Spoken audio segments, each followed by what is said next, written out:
dituntut untuk baik kepada suaminya, kepada laki-lakinya, sehingga dia buat kopi dengan cinta, rasanya beda dengan kopi yang dibuatkan tiap hari karena rutinitas. Ya Allah, saya ini masuk surgamu dengan amalku ya Allah. Akhirnya, oh iya, kalau kamu sangat percaya diri bahwa kamu masuk ke surgaku ini dengan amalmu, ayo timbang sekarang nikmat mata yang telah aku berikan kepada kamu seumur hidup dengan amal yang kamu lakukan. Ternyata lebih berat nikmat mata.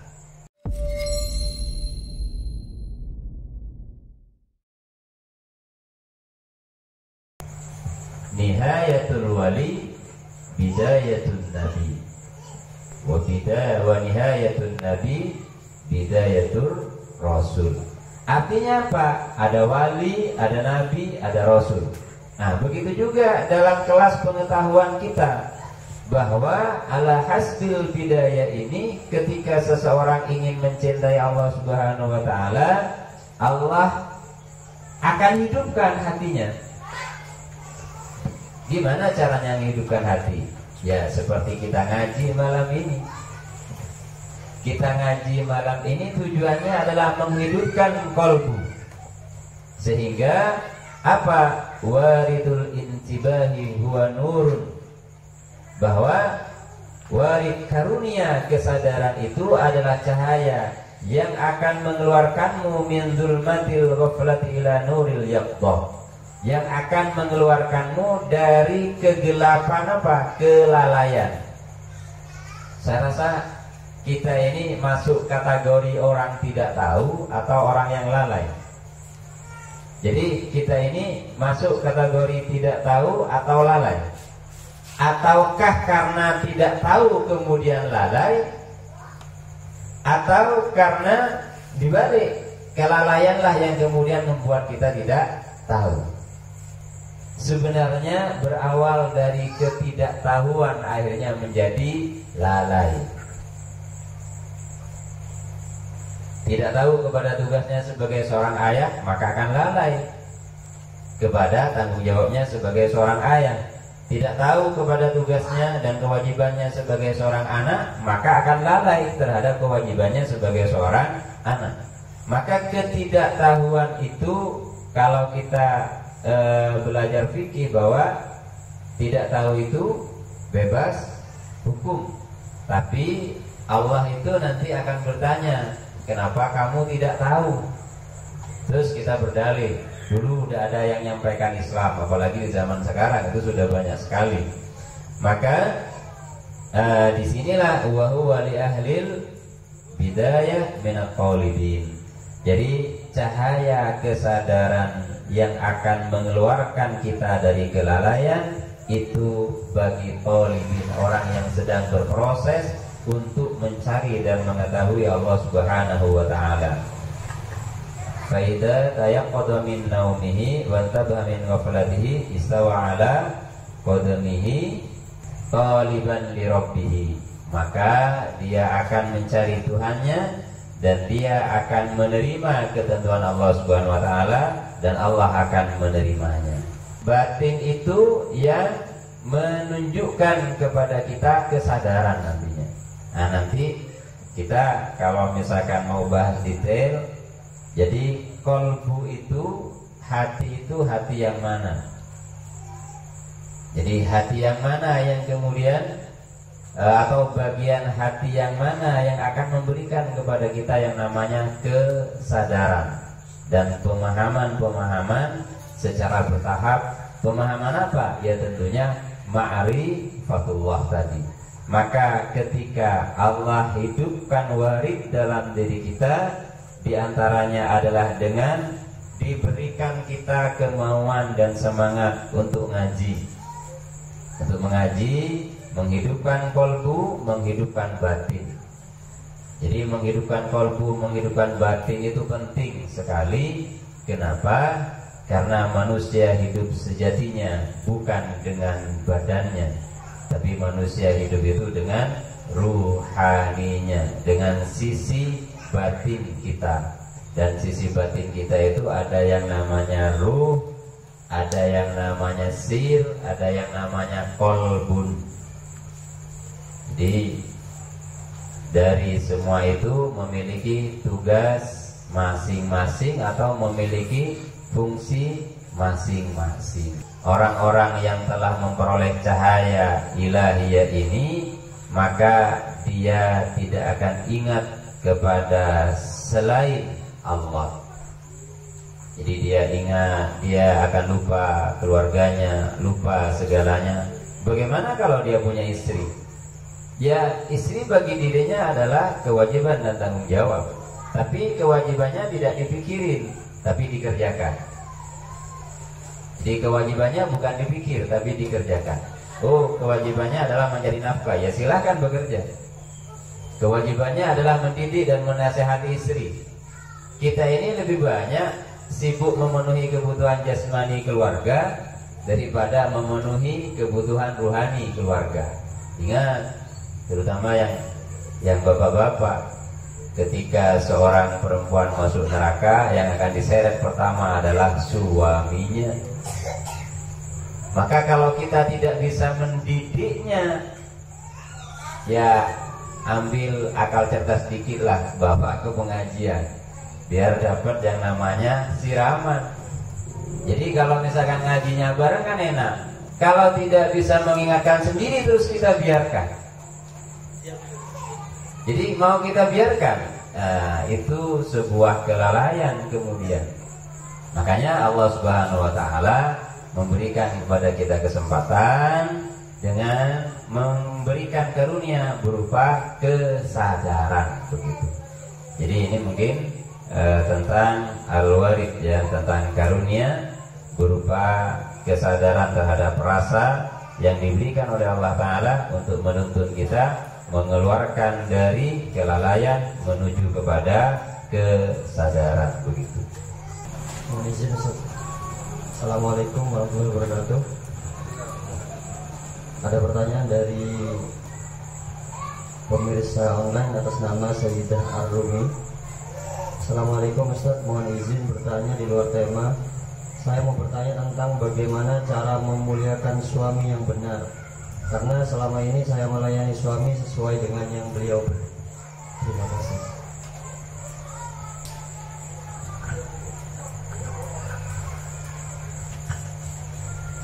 Baik, dalam muasyarah bahasa Quran itu kalau laki-laki kepada perempuan, wa ashiruhunna bil ma'ruf. Jadi itu ayatnya laki untuk perempuan. Jangan dibalik. Jangan dibalik. Kalau yang kita sering pakai itu biasanya apa? Apa sih? Ar-rijalu qawwamuna 'alan nisa. Jadi ini pemaksaan dalil kalau itu kita pakai.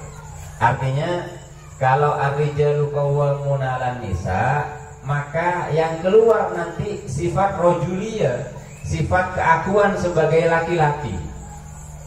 Sudah karakternya keras, kaku, terus kemudian ditopang dengan ayat ar-rijalu qawwamuna 'alan nisa, sehingga akan semena-mena kepada istrinya. Ya lihatlah bagaimana Rasulullah. Jangan nyontoh saya masih belajar juga. Jangan nyontoh saya. Rasulullah yang dicontoh sallallahu alaihi wasallam, bagaimana beliau bermuasyarah, bagaimana beliau bergaul dengan seluruh keluarganya, seluruh anggota keluarganya. Jangankan dengan putra, putri, istrinya, dan juga dengan cucunya, dengan para sahabatnya saja tidak pernah menggunakan yang namanya keakuan sebagai seorang laki-laki. Tetapi beliau mempergauli seluruhnya itu dengan kasih sayang. Andaikan Rasulullah itu menggunakan kekakuannya, kemudian ada ayat babima rahmatin minallahi lintalahu walau kunta faddan walidan qalbi lam faddu min haulik. Jadi kalau engkau Muhammad, katanya Allah Ta'ala, menggunakan hati yang kaku dan keras kepada umatmu dan sahabatmu, maka mereka akan berpaling dari itu. Artinya apa? Artinya kasih sayang itu turun dengan kasih sayang itu turun bersama Rasulullah. Bahkan beliau itu rahmatan lil alamin. Nah, itu yang kita tiru. Rahmatan lil alamin ini yang kita tiru. Nah, kalau istri ego yang dikedepankan, suami ego yang dikedepankan, ya perang badar tiap hari. Kenapa? Karena semuanya sama-sama merasa benar. Udah ada manusia ngaku salah itu. Manusia ngaku salah itu, maka sabda Nabi meleset berarti. Karena yang masuk surga hanya 1/3. Karena kebanyakan manusia tidak mengaku kalau salah gitu. Tidak ada yang mengaku sebagai seorang laki-laki mengaku benar misalkan. Coba melakukan apapun jangan karena saya laki, jangan. Sebaliknya perempuan juga begitu. Misalkan seorang laki-laki mencuci bajunya sendiri berdasarkan karena dia sayang pada istrinya, itu berbeda dengan orang yang mencuci bajunya karena berada di bawah perintah istrinya. Artinya dikendalikan oleh istrinya. Atau seorang laki-laki yang mencuci bajunya karena sadar hukum fikih bahwa kewajiban nyuci itu adalah laki-laki. Yang pertama melakukannya dengan kasih sayang, yang kedua melakukannya karena hukum, yang ketiga melakukannya karena berada di bawah kendali perempuan. Maka yang terbaik yang pertama. Sehingga apapun yang kita lakukan, jika dasarnya cinta, indah itu hidup. Kalau yang kita lakukan berdasarkan kewajiban, laki pada perempuan berdasarkan kewajiban. Mohon maaf kasarnya, korlapakane kemarin misalkan. Tidak begitu kita hidup. Ngasih uang kepada istri, ngasih belanja kepada istri, tapi kita ngasihnya dengan kasih sayang, beda dengan ngasih ya belanja lah. Itu tidak sama kemudian. Sehingga muasyarah wa ashiruhunna bil ma'ruf itu tidak hanya laki-laki yang dituntut baik kepada perempuan, maka sebaliknya perempuan juga dituntut untuk baik kepada suaminya, kepada laki-lakinya. Sehingga dia buat kopi dengan cinta, rasanya beda dengan kopi yang dibuatkan tiap hari karena rutinitas. Beda, tidak sama yang jelas. Kenapa? Kalau jenengan gak percaya, masakan istri yang mulai maco beras, mulai nyuci beras, mau keromok sampai masaknya semua masakan, gak nyaman itu. Karena dia memasaknya dengan menggerutu. Masih belanja 50, minta makanan enak dan seterusnya, sudah diomelin itu tapi pakai pikirannya, tidak keluar gitu ya. Sampai selesai masak dihidangkan di meja, itu kalau dimakan tidak nyaman. Contoh sederhana, kita mungkin sama-sama punya pengalaman. Bertamu, mohon maaf, ke rumah orang yang sederhana. Dia dengan tulus mengeluarkan hidangan, nasi, sayur bening, ikan sederhana, entah itu ikan kering atau tahu tempe yang dengan sambal. Coba kita makan itu, nikmat banget. Buat sendiri di rumah, tak nyaman. Dengan menu yang sama. Kenapa? Karena menghidangkan itu dengan ikhlas dan kasih sayang, karena menghormati tamu. Nah itu beda. Makanya sekarang ini saya kadang bertanya, sekarang ini masih ada apa enggak ya manusia gitu. Ketika definisi manusia yang isinya adalah kasih sayang. Kalau definisi manusia itu hanya jasmania, iya. Tapi kalau definisi manusia itu yang isi kolbunya dan perilakunya tiap hari adalah kasih sayang, insya Allah sedikit. Insya Allah sedikit. Kenapa? Karena nilai itu, kalau di pelajaran ilmu sosial, nilai itu ada 3. Ada nilai benar dan salah, ada nilai baik dan buruk, ada nilai estetis, nilai keindahan. Maka ketika benar dan salah ini berkaitan dengan kewajiban. Ini benar dan salah ini berkaitan dengan kewajiban. Yang penting saya lakukan kewajiban saya dengan benar, selesai. Artinya begini, bahwa sesuatu itu nilainya kalau dalam benar dan salah itu persoalan hukum. Maka hukum itu kaku. Hukum itu sangat kaku. Kenapa? Ya karena namanya hukum seperti tadi. Allah itu kalau pakai hukumnya ke kita semua, yang berdosa dihakimi di neraka, gak ada orang yang masuk surga. Sebagaimana kisah orang yang beribadah 500 tahun, kemudian ditanya oleh Allah Ta'ala, singkat cerita dalam sebuah hadis, wahai hambaku, dengan apa engkau masuk surgaku? Allah kemudian bertanya kepada si fulan ini, si hamba ini dengan kalimat tadi. Si hamba dengan pedenya bilang, ya Allah, saya ini masuk surgamu dengan amalku ya Allah. Akhirnya, oh iya, kalau kamu sangat percaya diri bahwa kamu masuk ke surgaku ini dengan amalmu, ayo timbang sekarang nikmat mata yang telah aku berikan kepada kamu seumur hidup dengan amal yang kamu lakukan. Ternyata lebih berat nikmat mata. Nikmat saja, ini kita tidak ngomong dosa. Ini orang sudah beramal, tidak pernah bermaksiat, tetapi dia kemudian merasa masuk surga karena apa? Karena amalnya. Kenapa? Karena dalam pengakuan dia masuk surga dengan amal, di situ ada ujub, ada merasa baik dirinya. Dia lupa bahwa yang membuat dirinya menjadi baik itu adalah Allah Subhanahu wa Ta'ala.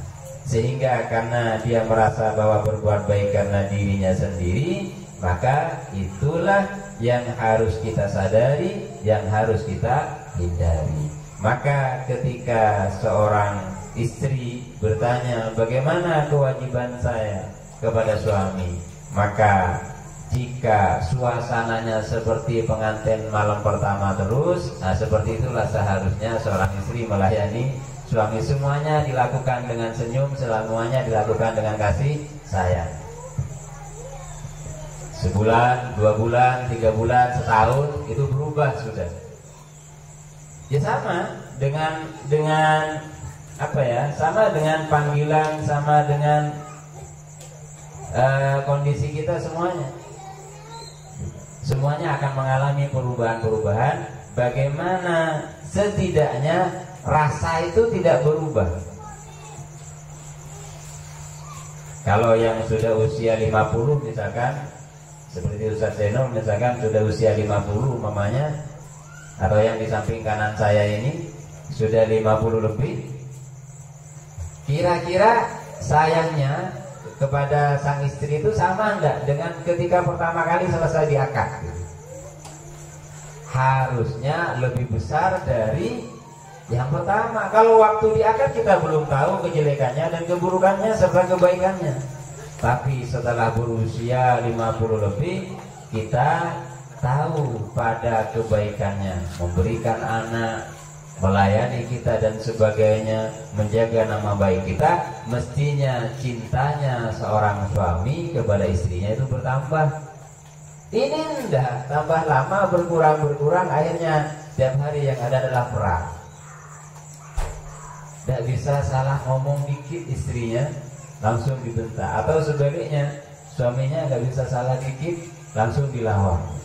Harusnya tambah lama usia pernikahan sepasang suami istri itu, maka cintanya masing-masing harusnya bertambah. Gimana caranya? Lupakan semua kesalahan dan kejelekannya. Ingatlah kebaikan suami, ingatlah kebaikan istri. Ini enggak. Yang diingat apanya biasanya? Yang diungkit kesalahannya. Walaupun karakter perempuan itu sangat sulit melupakan kejelekannya suami. Oh, jangankan yang hari ini dan kemarin, 10 tahun yang akan datang, apalagi itu sampai luka hatinya, waking terus. Bukan karena saya laki-laki, itu secara psikologis memang demikian. Tetapi sebaliknya, laki-laki juga begitu. Lelaki itu melupakan mudah juga melupakan kebaikan. Maka gimana caranya melayani suami? Ingatlah kebaikannya, lupakan keburukannya. Begitu juga ketika melayani istri, maka lupakan keburukannya dan ingatlah kebaikannya buat kita bersama. Karena kita ini ngaji rasa, bukan ngaji wajib dan tidak. Ya kalau ngaji wajib dan tidak nanti saya bacakan kitab Muqaddul Ujian aja gitu. Jadi kitab yang memang khusus membahas suami istri. Di situ ada haknya suami, ada kewajibannya istri, ada kewajibannya masing-masing itu ada. Nanti saya bacakan itu. Saya tidak ingin menjawab demikian, biar kita tidak berada dalam lingkaran wajib dan tidak wajib. Gimana kita keluar dari itu sehingga menjadi keluarga yang betul-betul rahmah kepada siapapun yang ada dalam keluarga kita. Akhirnya sabda Nabi kita juga dapat. Apa katanya beliau sallallahu alaihi wasallam? Baiti jannati, rumahku adalah surgaku. Kalau rumahnya itu surga, nggak perlu ke Pasir Putih, ke Papuma ataupun ke Malang. Gak perlu kemana-mana, wong di rumahnya dia asik kok. Di rumahnya dia seneng kok. Ini butuh liburan. Ya kecuali silaturahim beda ya. Kecuali silaturahmi mungkin berkunjung ke rumah saudara dan yang lain. Tapi kalau hanya sekedar nyawa itu, kayak orang mau saumawatin itu niatnya mau ke Malang tempat rekreasi, itu tuh saya tanda tanya gitu. Berarti sengsara orang ini sampai untuk senang aja harus pergi ke Malang. Padahal Bondowoso Malang sama-sama dingin sebenarnya. Kenapa? Makanya sekarang itu konselor itu banyak laku sekarang. Konsultan rumah tangga banyak banget sekarang laku. Kenapa? Karena ternyata orang hanya bisa menikah tapi tidak benar-benar siap menghadapi pernikahan. Itu yang sekarang terjadi. Nah, makanya agar kita dapat sabdanya Nabi SAW, maka tiru pula bagaimana caranya beliau mempergauli seluruh keluarganya dalam kehidupan beliau. Gimana caranya? Ya bacalah kisah hidup Rasulullah. Ya paling tidak umat Nabi Muhammad ini pernah baca kitab Syama'il Al-Muhammadiyah karya Al-Imam At-Tirmidzi yang sekarang sudah diterjemah. Jadi biar baca kisahnya bagaimana. Di antaranya beliau SAW tidak pernah kenyang 3 hari berturut-turut. Tidak pernah makan enak 3 hari berturut-turut. Kita tidak demi makan enak 3 kali sehari. Terus kemudian ketika malam hari tidak nyaman, hangout, keluar kemana hanya untuk makan. Susah banget manusia modern ini. Kanjeng Nabi itu keluar nyari teman untuk makan. Karena beliau SAW gak pernah makan sendirian. Selalu ngajak orang lain untuk berbagi. Itu beliau SAW seperti itu.